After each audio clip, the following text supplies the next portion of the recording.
Boa noite. No programa de hoje falaremos sobre o Tribunal do Júri.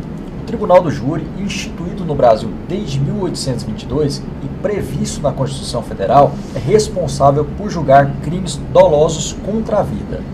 Boa noite. Certamente, a prática do júri é uma das mais clássicas no mundo jurídico e sua ritualística chama a atenção de qualquer um.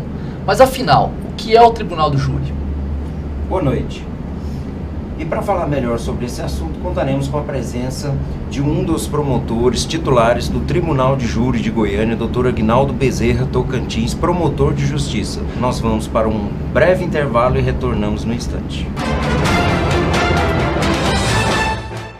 Fundada em 1997, a Controle Assessoria Empresarial possui ampla visão nos parâmetros de implantação de empresas de pequeno, médio e grande porte. Sua vasta experiência permite analisar os diversos aspectos organizacionais e gestão empresarial, otimizando de recursos, maximizando resultados e minimizando riscos naturais do mercado. A Controle oferece assessoria jurídica societária e comercial, civil e sucessões, tributária e contenciosa, consultoria contratual, assessoria continuada, contabilidade financeira e gerencial, contabilidade e escrita fiscal, assessoria legal para execução dos atos societários e parafiscais, folha de pagamento e gestão de pessoas, gestão de ativos, assessoria na implantação de SPED fiscal e contábil, assessoria contábil, assessoria fiscal e departamento pessoal. Controle empresa, compromisso, responsabilidade, determinação e altruísmo. Rua 1145, 204, Setor Marista, Goiânia. Telefone 3095-4434. Acesse controleempresa.com.br. O bom jornalismo é aquele que se preocupa em obter a informação com precisão e qualidade, ouvindo todos os lados da história. O bom jornalismo precisa saber o que afeta o dia a dia das pessoas. A melhor notícia com credibilidade e imparcialidade. Esse é o Jornal Metrópole, dinâmico, moderno, com uma equipe de repórteres, editores, produtores, um time de primeira está comigo todos os dias para deixar você bem informado. Estamos preparados para cobrir qualquer evento, em qualquer momento, a qualquer hora. Jornal Metrópole, de segunda a sexta, aqui na TV Metrópole News, a TV mais moderna de Goiás. Aqui está seu pedido. Era para ser Coca-Cola zero. Ah, você quer uma Coca-Cola com 0 açúcar, 0 calorias e um novo sabor? Para você, uma Coca-Cola com 50% menos açúcar. Então, saindo... Coca-Cola com stevia. E pra você, uma Coca-Cola original. Olha a sua bolsa. Chegaram as novas embalagens de Coca-Cola. Novas escolhas, o mesmo prazer. Boa noite. Começando mais um programa Debatendo Direito. Hoje falando sobre Tribunal do Júri com o doutor Aguinaldo Tocantins. Ele que é promotor de justiça, um dos titulares do Tribunal do Júri da Comarca de Goiânia. Boa noite, doutor Aguinaldo, um prazer recebê-lo. Gostaria de começar esse bate-papo falando sobre uma característica que é bem inerente ao Tribunal do Júri, né? Que é um instituto tradicional, mas sempre desperta a atenção da população. Algumas pessoas não entendem de forma clara a forma como se desenvolve, as características. O Tribunal do Júri, ele possui como uma das características principais o fato de ser um julgamento popular, diferente de outros julgamentos. Qual que é o racional desse formato? O Tribunal do Júri, é engraçado que desde o Império, quando surgiu, ele julgava os crimes de imprensa. Aí, de acordo com as constituições, ele foi sofrendo transformações. E a Constituição de 88... colocou que o júri é popular, né? É público e que é causa pétrea, né? Lá no artigo 60 da Constituição, não pode ser mudado. E é o cidadão julgando o cidadão. Por quê? Quando ocorre um crime, quem sente mais de perto as consequências daquele fato é o cidadão. Então, diferentemente do executivo ou do legislativo, como o Tribunal do Júri é um órgão especial de primeiro grau do Judiciário, né, o cidadão é convocado a ir ao Tribunal do Júri para julgar o seu par. Então, a essência do Tribunal do Júri é justamente essa. É o cidadão que é chamado a exercer uma função de juiz do fato, né? Participar da administração da justiça, participar da entrega da prestação jurisdicional, né?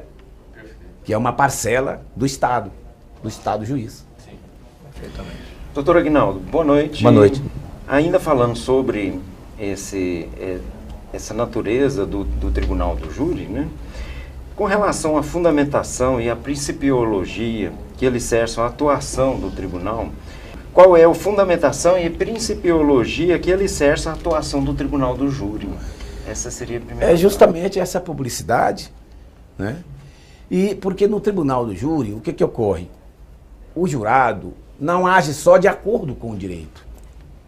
Ele age de acordo com a sua convicção, de acordo com o seu senso de justiça. Então, por isso que são juízes leigos que são convocados, são pessoas do povo. Ali compõem o júri fazendeiros, empresários, comerciantes, funcionários públicos, né? E o conceito de justiça não é aquele conceito que nós aprendemos na jurisprudência, na doutrina. É o conceito do povo. De vida. Voltado para a moral. Para a moral, né?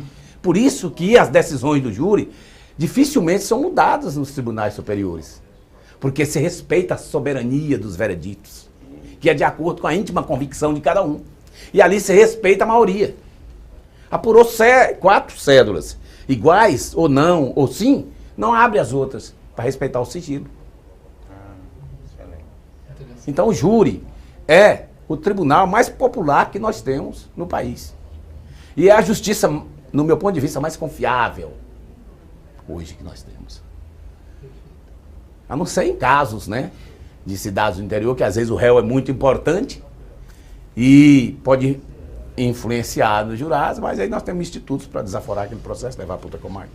Mas é o júri, a justiça mais democrática e mais confiável no meu ponto de vista.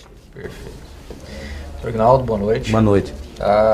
E quando o jurado extrapola nas questões morais, ele pode incorrer numa espécie de vingança, né? Existe alguma providência ou critério para se evitar que isso aconteça? Se descobre antes, né, pode se recusar aquele jurado na hora ali da escolha. E alegar suspeição dele, que ele não é isento para julgar aquela pessoa. E se o juiz constatar ali, ele pode sofrer as consequências criminais inerentes ao juiz de direito, porque ele ali é um juiz de fato, do fato. Bom, doutor, boa noite. Boa noite. Seja bem-vindo ao programa. E eu queria falar um pouco sobre a questão do caráter democrático. Sempre que a gente vê algum filme, alguma coisa sobre direito, na maioria das vezes é envolvendo o Tribunal do Júri. Sempre que se faz filme envolvendo direito, trata de júri. Parece que é, como o senhor falou, aquilo que mais se aproxima do senso de justiça. Mas, então a gente poderia afirmar que é mais democrático e mais justo do que um julgamento composto somente por juízes?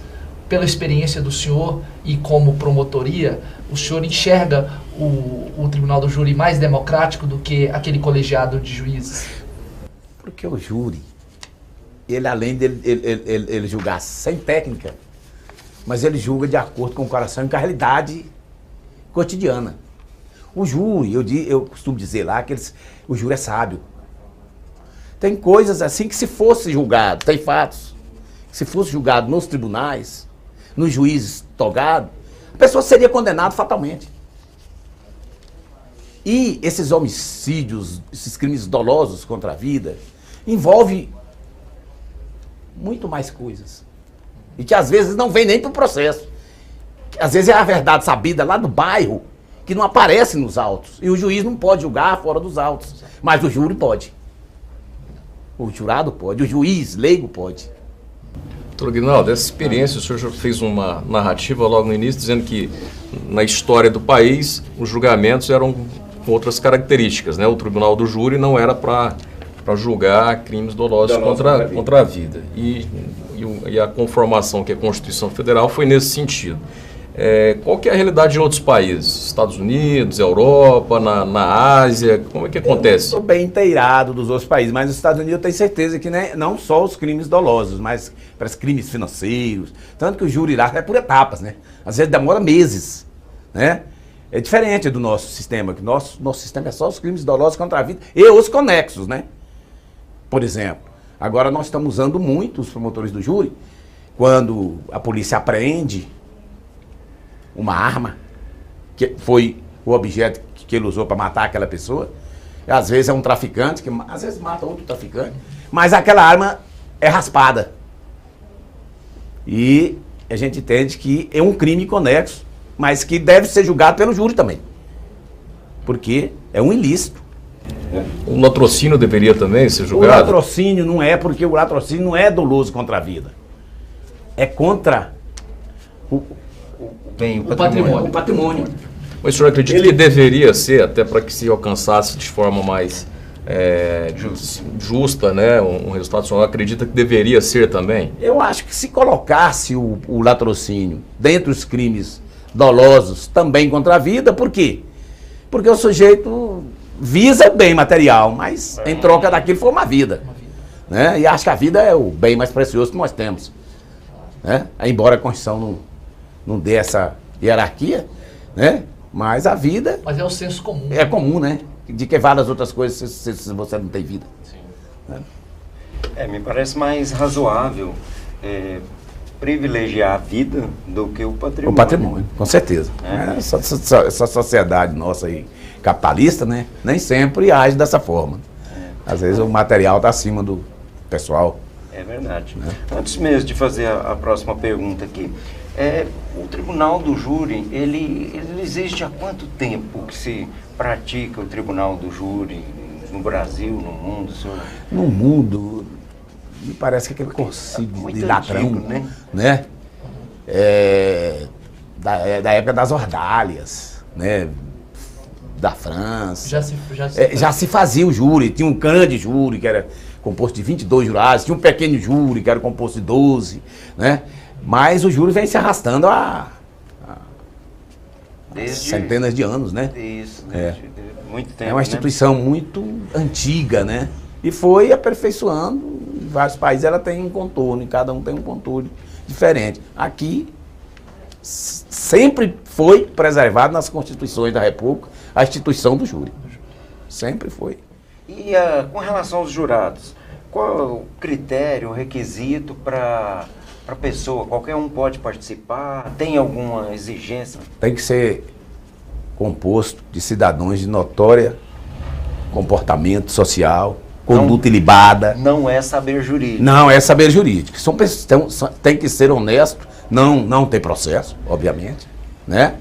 E ser maior de 18, até que maior de 70, se ele pedir para não fazer mais parte, ele não será convocado. Mas se ele não pedir, em certos casos, pode funcionar. Agora, tem que ser maior de 18 anos, ter aquela conduta ilibada, sem nódoas, sem máculas, né? Porque a missão ali, ela é ímpar, né? Julgar o semelhante. Isso é uma curiosidade, desculpe interromper. Ele tem que querer ser júri? Não, é um serviço obrigatório. É obrigatório. Tanto que o Código de Processo Penal combina multa de 1 a 10 salários mínimos se não for. O juiz combina essa multa. O senhor já presenciou ser arbitrada multa? Já, inclusive presenciei arbitrado multa para advogados. Para advogados? Que não compareceu, não justificou. E o senhor opinou favorável? Na hora lá, oralmente. E se a pessoa, tanto ele pode manifestar o interesse, quanto o próprio Poder Judiciário pode identificá-lo ali e convocá-lo para participar? Pode. E a lista de jurados, por exemplo, aqui em Goiânia, nós temos um número de 800 a 1.500. Por quê? Porque a cidade tem mais de 1 milhão de habitantes. Então, é feita essa lista, pega aí todos os segmentos sociais, empresários, funcionários públicos, empregados, o juiz requisita junto à Secretaria da Educação, ao SENAC, essas instituições, e pega essa lista de 800 a 1.500 e toda temporada escolhe-se 25. Desses 25, sorteia 7. Para funcionar, tem que ter um mínimo de 15 jurados presentes. Porque tem as escusas, né? Que tem a que são sem... É contraditório, né? Porque você pode recusar 3. O promotor pode recusar 3 e o advogado 3. Sem dizer o motivo. Agora, se tiver o motivo, você pode recusar mais. Então, por isso que tem que ter esse número para chegar no 7. Uma reserva. Exatamente. Aguinaldo, só para ficar um pouco mais claro, então, para quem se interessar, né, em ser um jurado, qual que é a punição caso o jurado não compareça sem justa causa no procedimento do júri? Parece que o artigo 442 ou 44 do Código de Processo Penal é a multa de 1 a 10 salários mínimos. O juiz pode habitar. Mas eles têm a oportunidade também, às vezes, de justificar por que não veio. Sim. Pode-se fazer um ofício antes. Ou é muito comum a gente chegar no fórum para fazer o júri e ele chegar e falar, doutor, me dispensa, hoje eu dormi mal, estou gripado, estou ruim, estou com serviço demais lá. A gente dispensa dentro daqueles 3, sem dizer o motivo. Ou então mesmo a gente fala, a pedido, vou dispensar e tal. Porque essa relação tem que ser uma relação de muito respeito. Porque é um mundo público, as pessoas não ganham nada para estar ali. E às vezes, entra 8h30, sai 10 horas da noite, 11 horas da noite. Né? Fica sentado naquelas cadeiras desconfortáveis. Então é uma coisa que você tem que administrar. Tanto o promotor, quanto o advogado, como o juiz, né, que é o presidente, né, do Tribunal do Júri. Vamos para um rápido intervalo e voltamos já já. O bom jornalismo é aquele que se preocupa em obter a informação com precisão e qualidade, ouvindo todos os lados da história. O bom jornalismo precisa saber o que afeta o dia a dia das pessoas. A melhor notícia com credibilidade e imparcialidade. Esse é o Jornal Metrópole, dinâmico, moderno, com uma equipe de repórteres, editores, produtores, um time de primeira está comigo todos os dias para deixar você bem informado. Estamos preparados para cobrir qualquer evento, em qualquer momento, a qualquer hora. Jornal Metrópole, de segunda a sexta, aqui na TV Metrópole News, a TV mais moderna de Goiás. Aqui está seu pedido. Era para ser Coca-Cola zero. Ah, você quer uma Coca-Cola com 0 açúcar, 0 calorias e um novo sabor? Para você, uma Coca-Cola com 50% menos açúcares. Então, saindo... Coca-Cola com stevia. E para você, uma Coca-Cola original. Olha a sua bolsa. Chegaram as novas embalagens de Coca-Cola. Novas escolhas, o mesmo prazer. Voltamos então com o programa Debatendo Direito. Hoje recebendo o promotor do Tribunal do Júri, Dr. Aguinaldo Tocantins. Uma pessoa com experiência, prática e vivência na atuação dessa área do júri, que é, como nós dissemos no bloco anterior, uma área que desperta muita emoção, muita paixão, porque não mexe tanto, às vezes, só com o direito, mas mexe também, né, com o dia a dia, com o cotidiano das pessoas, especialmente com os jurados. Dentro desse contexto, doutor Aguinaldo, a gente falou, lá numa pergunta atrás, o senhor comentou sobre questão de desaforamento. Uhum.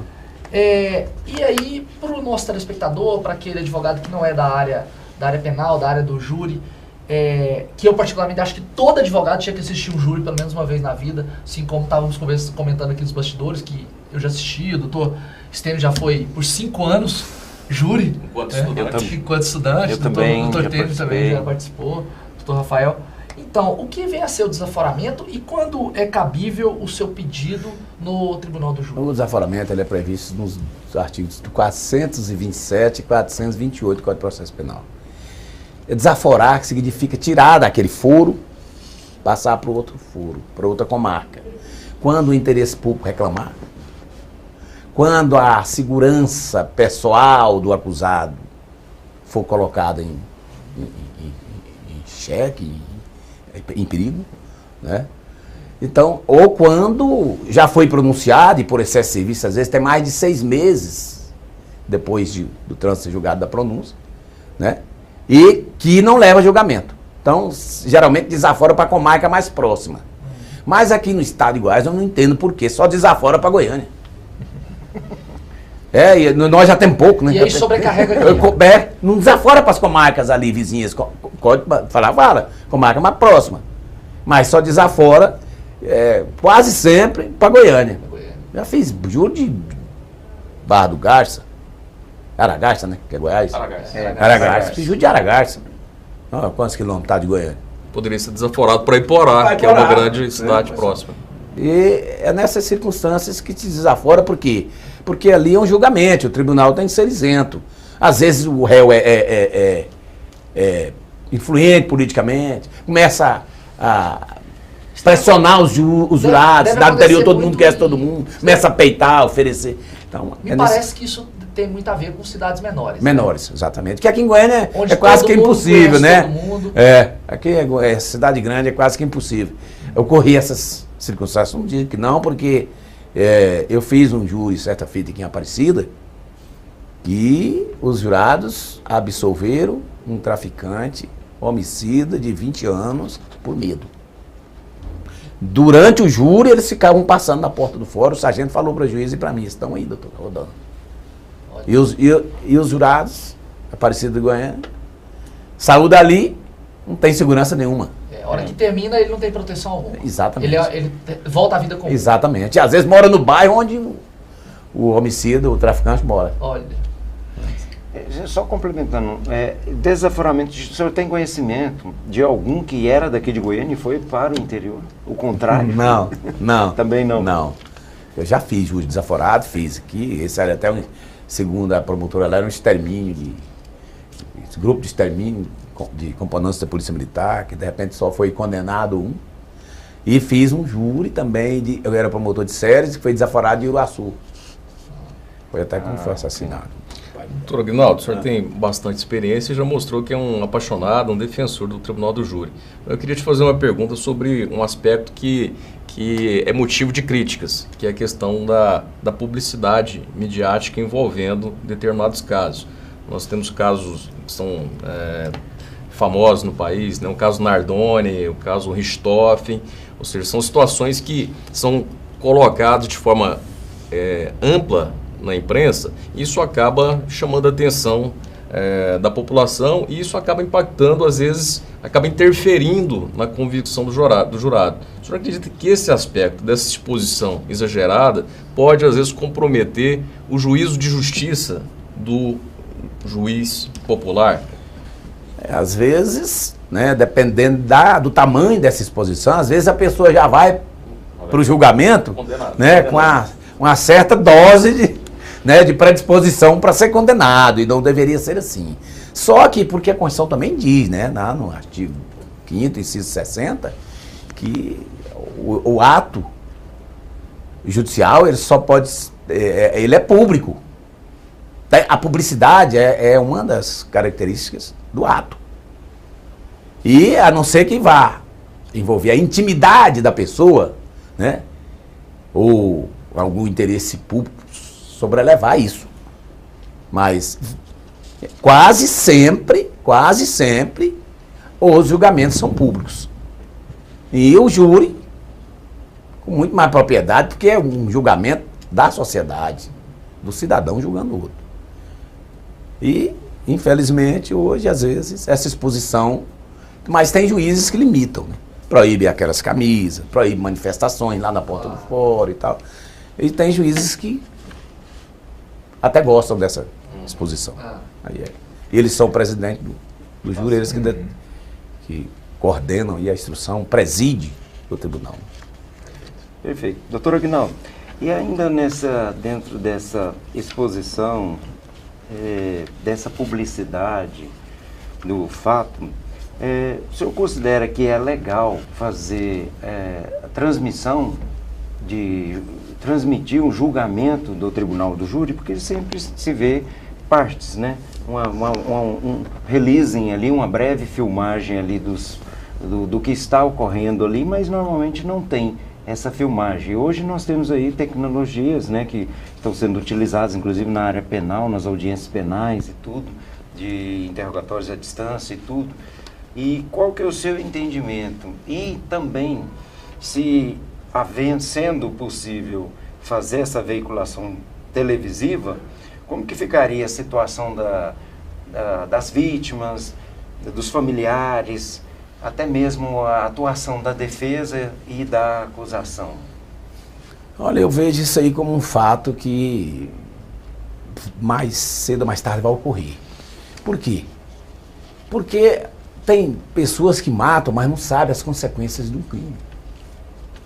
Isso surtiria um efeito pedagógico tremendo, porque hoje os meios de comunicação, qual lá que não tem uma televisão? Então, às vezes, a pessoa fala, doutor, eu já tive gente que no interior falou, eu não sabia que matar uma pessoa traria tanta consequência pra gente. Se eu soubesse, não tinha matado, não. Eu tinha contado, tanto que o Ministério Público de São Paulo tinha uma propaganda lá, conte até 10. Então, se transmite hoje julgamentos do Supremo, ao vivo, né? Por que não, nesses crimes dolosos, nós estamos aqui na capital, onde tem quase 700 homicídios por ano. E a maioria desse público aí que mata e que morre são meninos de 20 anos, 18 anos. Tinha que ser, inclusive, dito nas escolas, sabe? Que é gravíssimo você tirar a vida de alguém. Porque você... E vai descobrir. Não pensa que não descobre, descobre. Porque quase todos os crimes de homicídios em Goiânia, né? Às vezes as pessoas sabem quem é. Só não vai falar a autoria lá. Me parece que aqui, parece que tinha, não sei, 8% que chegava a autoria nos crimes de homicídio. Que eles matam. Muito pouco, né? É pouco demais, matam com moto, capacete, é difícil de... Mas as pessoas lá no bairro sabem quem são. Doutor Aguinaldo, a testemunha, ela não pode mentir, né? Dentro do processo, no procedimento. A testemunha, né? A testemunha. E o réu, ele pode mentir? Vou complementar. E caso ele minta, ele está sujeito a alguma punição? Não, porque... E o silêncio dele, são 3 perguntas, e o silêncio dele implica necessariamente em prejuízo da defesa dele? Não. Antes era até perguntado, o juiz falava. Hoje é proibido. O juiz falava, o seu silêncio pode prejudicar a sua defesa. Hoje é proibido, porque é direito constitucional do réu ficar em silêncio. Inclusive, logo no começo, quando promulgou a Constituição de 88, vários flagrantes, inclusive da Polícia Federal, foram anulados. Porque não... O delegado, a autoridade policial, não constou lá que ele tinha o direito ao silêncio. E aqui nós não temos nem pena de perjúrio. Você pode mentir, ninguém pode se autoacusar, ninguém é obrigado, né, se autoacusar. É claro que a confissão de um crime reduz a pena, né? Mas se ele pode ficar calado, ele pode mentir, ele pode tergiversar, ele pode negar a autoria. Eu costumo dizer que o direito penal é o direito do réu, o réu pode tudo. E nesse caso da testemunha, ela pode ser penalizada? Porque a testemunha é obrigada a falar a verdade. Inclusive que o juiz toma um compromisso. Isso, tá show. Tanto que quando você é parente, é pai, é irmão, a gente ouve como informante. Você não está... E na prática, esse silêncio dele, você acha que prejudica perante o júri? Na prática, que a gente tem notado nos julgamentos, é que é melhor falar. É melhor confessar e dizer, olha, eu matei, eu pedi a cabeça, sabe? Eu estava com ciúme demais, sabe? Eu estava sendo ameaçado, do que ficar em silêncio, porque quem cala não diz nada. E é a oportunidade, né? Porque o interrogatório do réu é meio de prova e de defesa. Então é uma oportunidade do réu dizer. O réu esclareceu o que aconteceu. Exatamente. E às vezes se ajudar, né? Isso, exatamente. Perfeito.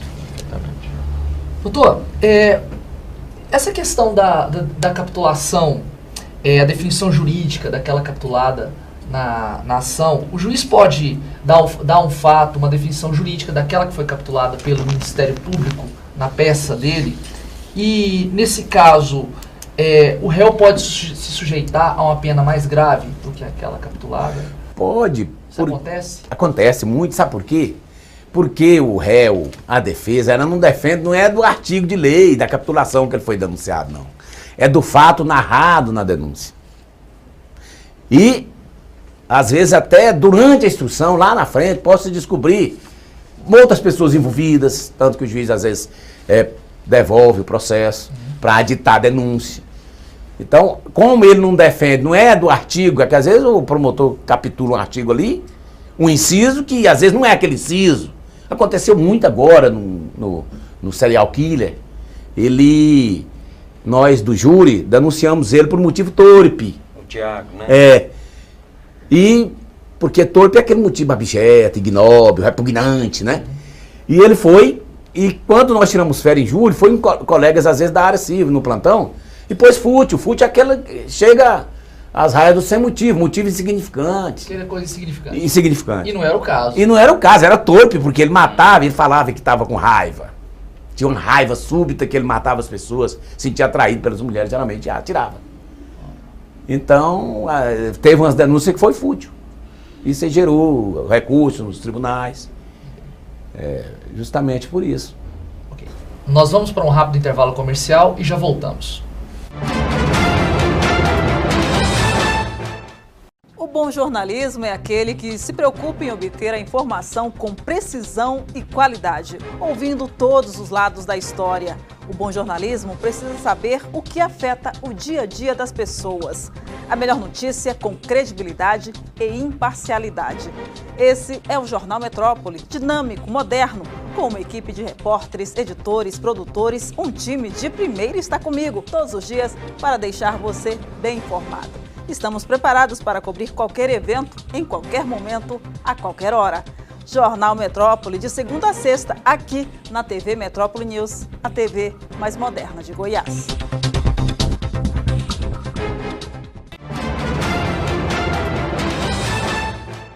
Voltando do intervalo, falando hoje sobre Tribunal do Júri, doutor Aguinaldo Tocantins.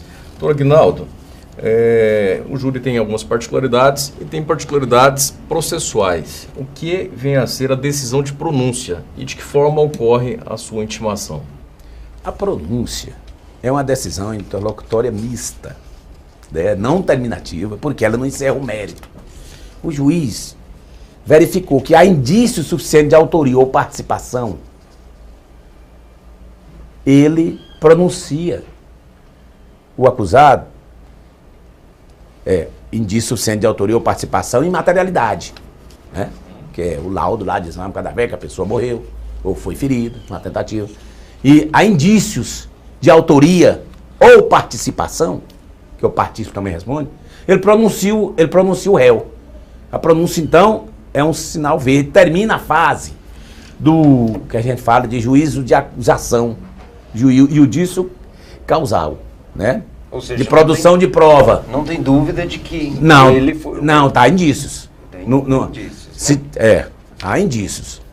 E de autoria, participação e a materialidade. Aí ele manda para o júri, pronuncia, mandando a julgamento, de acordo com o mando da Constituição, para o júri julgar.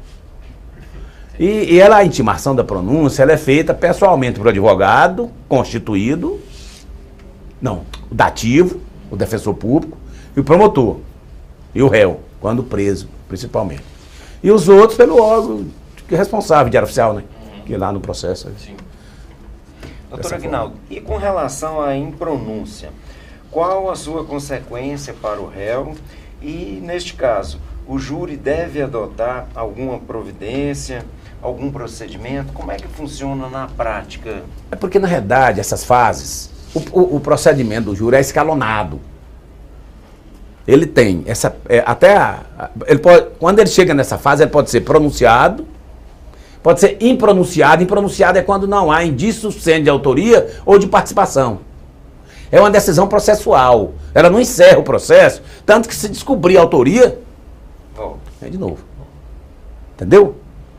Então, é uma decisão, a impronúncia processual, diferentemente da absolvição sumária, né? Que aí não tem dúvida que não teve o crime o réu agiu de acordo com as excludentes de antijuridicidade ou ilicitude. Pelo menos ele não é o autor, né? É, exatamente. Aí tem certeza. Tem que ser extremo de dúvida absolver. Então, na dúvida, nessa fase aí, a gente fala que indúbio, pró-sociedade. Deixa para a sociedade julgar. É diferente, né? Lá no processo penal normal, lá, nos pedidos de reclusão, em dúvida, pró-réu. Aqui no júri, não, em dúvida, pró-sociedade. Ele é pronunciado, impronunciado ou absolvido sumariamente. Ou pode ser desclassificado também, se provar que ele não quis matar. Porque às vezes você pega uma denúncia do colega lá, que de repente nós tínhamos uma central de inquérito, tinha vários promotores. Chegava, tiram nas nádegas, não quer matar. Quem atira daqui para baixo não quer matar, daqui para cima tudo bem. Né? Porque você tem que olhar a sede da lesão. Né? O local, a intenção, embora o direito penal não seja intenção, mas é conduta. Né? Quem atira daqui para cá, o ânimo era de matar. A gente fala ânimos decânio, ânimo de, né? De matar. Então, pode se desclassificar também. Por uma lesão corporal grave, lesão corporal leve, disparo de arma em via pública. Aí vai, vários tipos. O que vem a ser a sentença de absolvição sumária, quando ela ocorre, né? Quais os seus efeitos?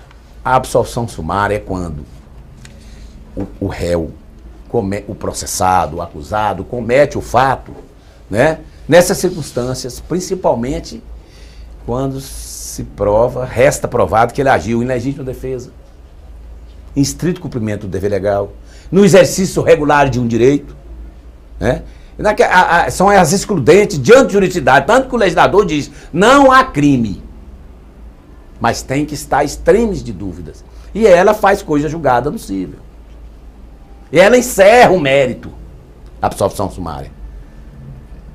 Não admite reabrir, ao contrário da impronúncia, porque lá se descobrir a autoria, lá não, lá foi uma sentença de mérito, definitiva. Ali não há dúvida de que ele não cometeu o crime, que ele não participou, que ele agiu, mas sob o manto de uma excludente, onde a lei autoriza ele a fazer daquela forma, a agir daquela maneira. A diferença é essa. Doutor, eu acho que uma das fases mais assim, apaixonantes para quem é operador do direito, no caso nós advogados, o senhor como promotor, e todos aqueles que acompanham o júri, é o momento dos debates, né? Sim. É aquela fase ali entre que há as interpretações, em que todo mundo se perfaz ali naquele momento de apresentação. Às vezes a gente que não é da área penal vê até uma coisa meio teatral, com encenações, palavras altas, agressivas, que a gente às vezes até se convence mesmo, dependendo do que a pessoa está falando. Eu acho que realmente é um momento, assim, o auge do júri são os debates. Sobre o prazo destinado a esses debates da acusação e da defesa, como que ele funciona e esse prazo, o senhor acredita que ele deve ser igual para as partes? Como uma forma até de preservar uma certa isonomia? Exatamente, porque no júri vigora, né, no direito, né, vigora a ampla defesa e o estrito princípio constitucional do estrito processo legal, né, o devido processo legal. E esse tempo é dividido de forma igual. A acusação fala primeiro, quando há só um réu, a acusação fala primeiro 2 horas, na primeira fala, o defensor fala 2 horas, se eu for a réplica, eu falo 1 hora e o defensor 1 hora. Se tiver mais de um réu, aí aumenta, 3h30 para a primeira fala e 2h30 para a segunda. E se usa esse tempo todo geralmente, as partes, tanto o advogado de defesa quanto o promotor na acusação, sendo assim o caso, se esgota esse tempo? Usa todo esse tempo? Dependendo do... Ou o senhor tem mais acostumado, dependendo se depara com momentos em que não se abre mão de certa parte do tempo? Dependendo dos processos. Depende do caso. Da complexidade, se esgota. Né? Às vezes o juiz ainda fica lá com o cronômetro apertando. Falta 5 minutos, falta 1 e tal. Esgotou o seu tempo. Mas eu já fiz... Inclusive funcionei em recurso, de processo, onde o júri foi anulado, o tribunal anulou, porque o advogado falou só 20 minutos e sentou. E o réu foi condenado. Eles entenderam que ele não teve a defesa plena. Né? Ele não foi defendido naquele julgamento. O senhor já se deparou com situações assim? Já, inclusive, né, eu não falo o nome, mas... Claro. Eu cheguei para o juiz um dia e falei, não nomeia esse defensor mais não. Porque não está defendendo. É ruim você. Porque o réu tem que ter defesa. É direito sagrado dele. E o senhor, ao longo desses anos de experiência, o senhor tem visto, pela toda a situação do país, essa corrupção toda que a gente está vendo, o senhor tem visto o reflexo disso dentro do júri? Me refiro a se em momentos há anos atrás, 10 anos atrás, o júri era um júri mais amoroso, o jurado era um jurado assim mais sentimental, se apegava ao choro, à emoção, e hoje o jurado tem, por conta de tudo que o sujeito está vendo no país, ele senta ali e ele leva aquilo que ele vê nos jornais, na novela, na televisão, ele leva para o júri, e o júri tem sido mais duro, mais radical, mais intransigente. O senhor tem percebido essa mudança de comportamento? Tenho, principalmente na cidade grande. Porque crimes passionais são pouquíssimos. Hoje, infelizmente, a violência aumentou tanto e é bandido matando bandido. E dificilmente você pega ali um jurado que nunca foi assaltado, ou que não tem um parente que foi assaltado, e geralmente essas pessoas que cometem tráfico, roubam, né? Roubam, o tráfico arrasta tudo, roubo de carro, né? Homicídios, receptações, e as pessoas já chegam ali. Em Goiânia é difícil deles absolverem, justamente porque aumentou tanto. E às vezes você nota, se o advogado está lá suando, pelejando e tudo, mas você sabe que ali é condenação, porque a sociedade está saturada da violência. Da violência e da corrupção. Não é se fala, né? Da criminalidade, criminalidade como geral, geral, né? Criminalidade em geral.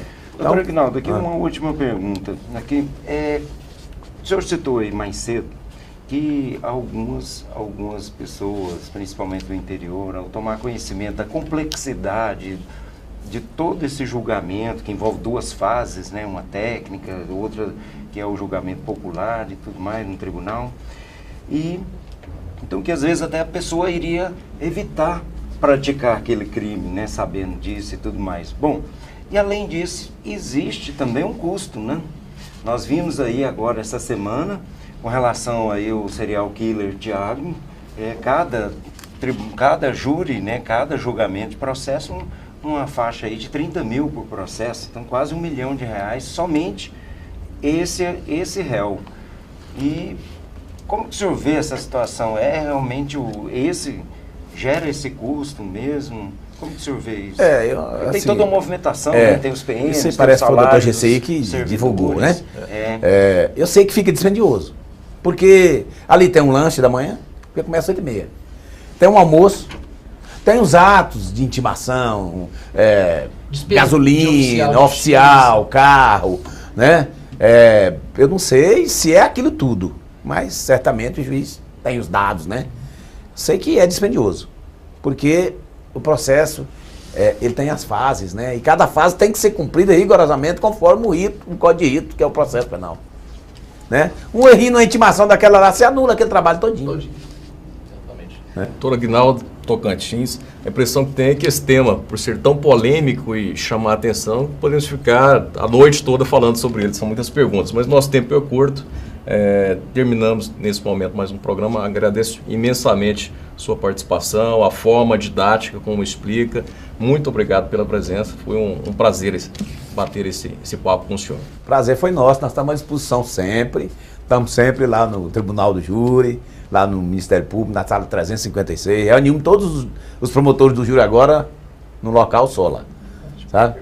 Então, parabéns e bom trabalho. A turma fala assim, estão reunidos agora aí todos os criminosos, estamos aqui, estamos combatendo eles.